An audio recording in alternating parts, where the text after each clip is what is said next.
direction. I know, yeah, like I said, great start leading the points, but we went into Vegas and we were a bit off. It was nice to bounce back at Kansas and be better. Um, you know, this weekend will be another big test. We've been one of the best cars here the last 2 or 3 years, and so we'll see if that our level of excellence continues here or not. That'll be a good indicator of where things are at. Um, yeah, outside of that, just when we have those opportunities at the short tracks, just see if we made gains on the issues that we've been fighting. But it seems like, for the most part, the speed in our Camrys is pretty close to where it needs to be. Yeah, we just got a couple other details to button up, and I think once we do, we'll be really rock solid. I want to look ahead to Watkins Glen and then also the All Star race in Dover. What are some of the exciting things that you're looking forward to on those tracks, but also maybe the challenges that you face there as well? Yeah, the Glen, of the road courses that we have, if that feels like the one that um, I've been most average at, I guess.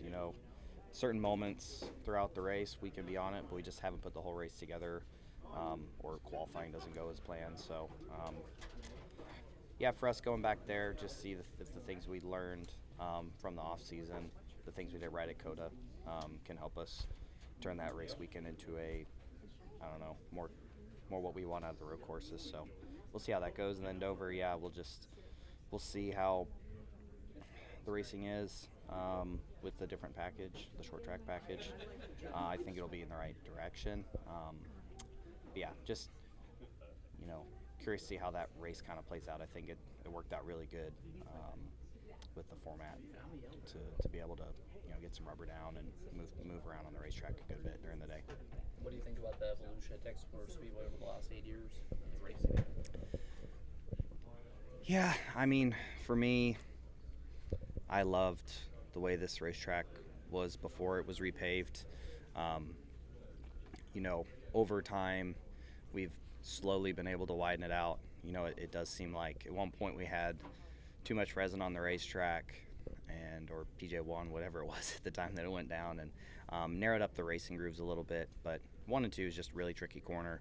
We're coming out of turn 4 faster than almost any other mile and a half, and we got to check up more than any other mile and a half too. So it's a real tricky corner, and I think over time it's doing well. We're able to move around on it because there's a little bit of traction compound left on the track. We can move up and get into it as the day goes on. You saw that last night in the truck race too. So it's getting to a decent point. We're able to put on some good racing here. The way the draft kind of works down the front, it gets us close into one, and the nice thing is we're just able to move around a little bit.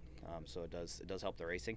At some point, I think the resin will wear out, and then it's like, all right, do we put more down again, or do we see if it'll just continue to widen out beyond that resin? That's the part that I truly don't know. I think where we're at car-wise right now, I don't know how much higher we'll be able to run in 1 and 2, just given how flat we are through 3 and 4.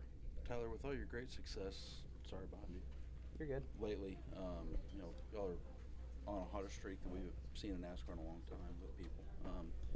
Do you feel like when things aren't right that there's more pressure on you guys to sustain that, or do you feel like it's okay? It's not, the sky's not falling. Just be you.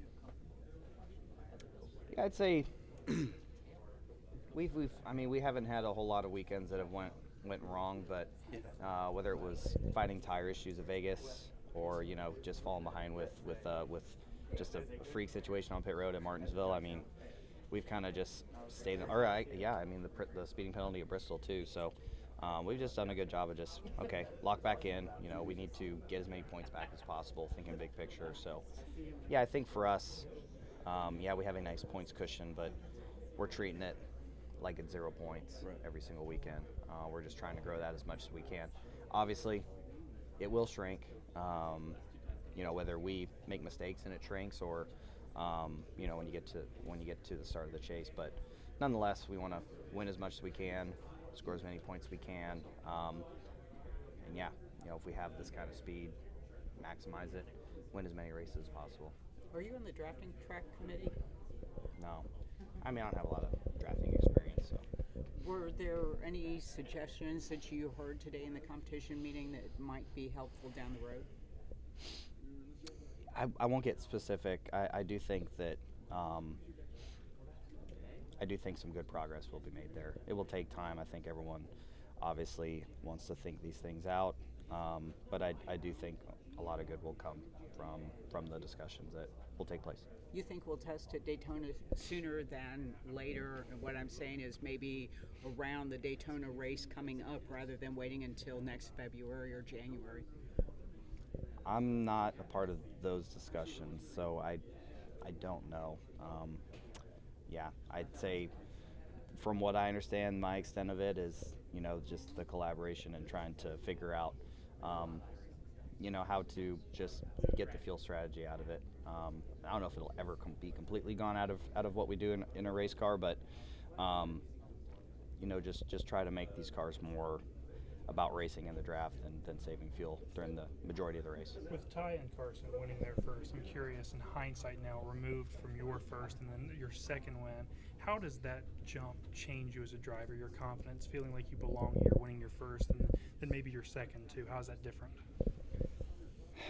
I think, I don't know, for me at the road courses back, when I experienced it, I don't know if that day necessarily changed my confidence. It was already there.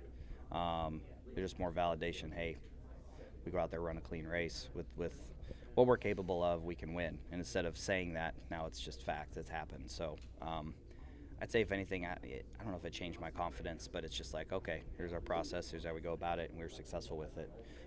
So I think just knowing that you've gotten it right at least once, you know what went into a day like that, just helps you have a better perspective into future race weekends. More so, though, in terms of how you're viewed, did you sense a respect from your team or people or anyone around you that treated you like a Cup winner?